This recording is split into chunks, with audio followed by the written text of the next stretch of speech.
Anyways, to die, you already know. Anyways, I watched Blink Twice. Blink Twice.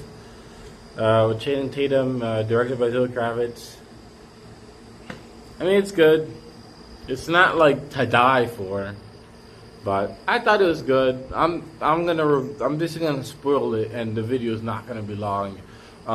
This the whole video is a spoiler. If you don't want to spoil the Blink Twice movie, then don't watch the video because I'm gonna spoil it. Because I need to talk about the whole movie as a whole. Anyways, all right. So I'm going to spoil the movie of Blink Twice. So don't watch this before you watch the movie. Watch it after you watch the movie, if you feel so. Anyways, the whole movie is Zoe Kravitz. She literally is the whole movie. She directed it, but the whole movie is interesting and good because of her. The script is cool, but it lacks a little bit of depth. But I just think it works. It reminds me of like Free Fall or whatever the movie was about the two girls climbing the tall light thing. Whatever that movie, Skyfall or something like that. This one reminds me of kind of like that, and it's just like it's kind of simple, joyous, but like serious, with a more millennial, like Gen Z kind of vibe to it. And this movie had that. It made it work. But like if Quentin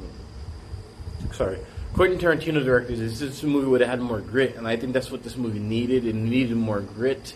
And I know like the very like lush and bougie atmosphere was also part of the movie, so I'm not going to discredit that. I just feel like there's moments where there could have been more depth. I think Channing Tatum, the villain character, should have had way more like weight to it, or just more time to really build up the character. I think there's not enough like quality character development, but that's also to conceal the twist.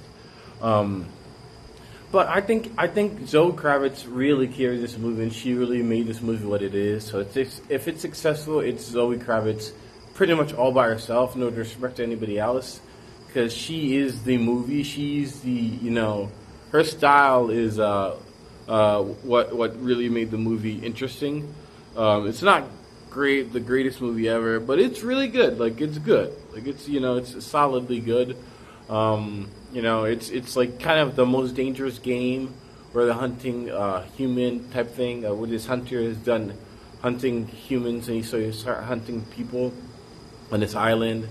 Normally people who are like shipwrecked, and then you have another one which is like the Clockwork Orange. This kind of anarchist movie with Kubrick. I don't know if she specifically this movie, but this movie is very, very Kubrick.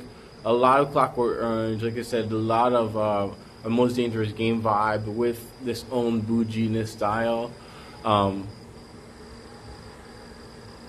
Overall, I thought the movie was interesting. I thought it was very, very thrilling. Like, the whole time you're watching the movie, you're like leaning in. I had to go pee, and I felt like I was missing an important part of the whole movie. So I think, yeah, Zoe Kravitz, she has directing chops. Like, she is gonna be she needs more. She needs to do more in the movie. She needs to put more in the movie. I know a lot of directors always say when they're directing, like quicker and funnier. She needs a little bit more of that, experience. But she's easily gonna be a top director. But I just feel like she didn't have the cast. I just feel like the cast was not there for her to the guys weren't like kind of believable villains. Like, I know that the subject didn't match the cast should have been accompanying them. I just feel like the cast was kind of lacking. I thought the main character, the black lady, I don't know her name, so I'm gonna say black lady. Okay, I'm saying black lady. You could easily look up her name. I didn't catch it. I thought she was a good actor, but I think overall the casting was kind of lackluster. Whereas for National Anthem, I said the supporting cast was great. This supporting cast was kind of forgettable. I wish it would have been a more interesting cast, because I just feel like there's not enough, there's not enough substance to really grip onto these the villains or the bad people. Like it was just kind of like a shallow piece, which again is to its benefit because that's kind of what it is. It's kind of this shallow thing, and it's. But as a movie person watching the movie, I wish there would have been a little bit more creativity or some way to really add more depth to the people, so we could really understand them. But again, that's kind of what the movie is, so I can't really critique that. It's just something I just feel like I could have. I wish I would have had a better understanding of the people, so I can really feel the heel turn. Like in pro wrestling, you really want the character to really have a good run as a babyface or a really good run as being shown to everybody, so that when it's a heel turn, it's like, what in the world? Like when Seth Rollins heel turned the Shield in pro wrestling, it was a big shocker because it was unexpected, and they've been dominant together for so long. It's kind of out of nowhere. And I feel like the turn in this movie wasn't kind of out of nowhere. They've been building Channing Tatum the entire movie, and then, all right, he's big bad. But everything about another thing is the sexual violence was disturbing.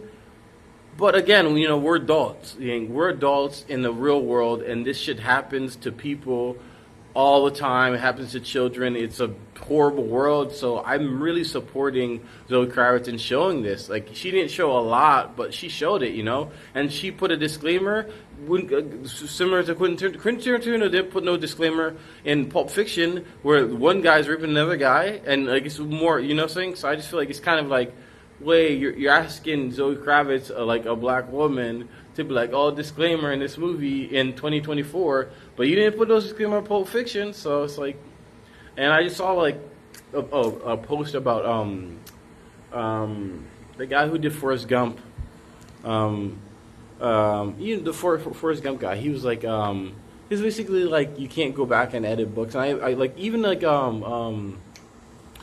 what's a movie? What's the book? Tom Sawyer. Like he says nigger in one of the things, N-word. I think that should always be in there. I feel like there's we're adults. I just feel like we're adults. You can't have everything can't be PG-13, conservative, Karen mom and conservative dad kind of world. Like we need to start breaking away from the culture. And, that's how we grow and break through this trauma and break through the thing is talking about things that are real and happen to real people. And this is a realistic scenario. Like, they're rich people who can do whatever they want, and they're men in the men's world, I thought it was good. And I also would have wanted, some representation on the villain side. Like, it's like, oh, rich white guys, they keep getting all the cast. They keep getting all the roles. Like, obviously, I support all people. And I love the diversity and things like that. But let's have some black villains. Let's have some Spanish or any type of culture, Jamaican, whatever, South African. Like any Irish, whatever. I wanted like the villains to not all be American white men. I wanted it to just be like a diversity, or even why not have a lesbian woman, as a bad guy as well. I just feel like. Just a little bit of grunge of dirt that this movie didn't have that I really wanted it to have, and I was kind of looking for the whole movie and I never really got there. But I think the directing style and the directing overall ability was really good, and I am excited to see more from Zoe Kravitz and more of Dave Patel, who did Monkey Man. Two directorial debuts that I think hit it out the park. But I enjoy this movie. I probably might watch it once or twice. I don't know. I don't really like horror. This kind of it dipped its foot in horror a few times. I think it should have went maybe a little bit more horror. Would have made this movie a little bit better. But I enjoyed it. I thought the topic was good. I think the overall story was good. It was pretty gory and bloody. Which would, again, to its benefit. But yeah, this movie is a fascinating little bop, but it was very serious, very dark. But I think it was good. It's a good movie. It's just a good watch. Somebody said it's a good streaming watch. No, it's a good movie theater movie. It's just a good all-around movie. It's just solid, good watch. You watch it, you're gonna enjoy it type of watch. It's not this is probably one of the strongest things about the movie is that it's easy to watch. It's not like you're out here sitting for The Godfather. It's like boop boop. All right, the movie's done. All right, I got the message. You know, it was impacting without being too long. So, anyways, Blink Twice, Zoe Kravitz, good job.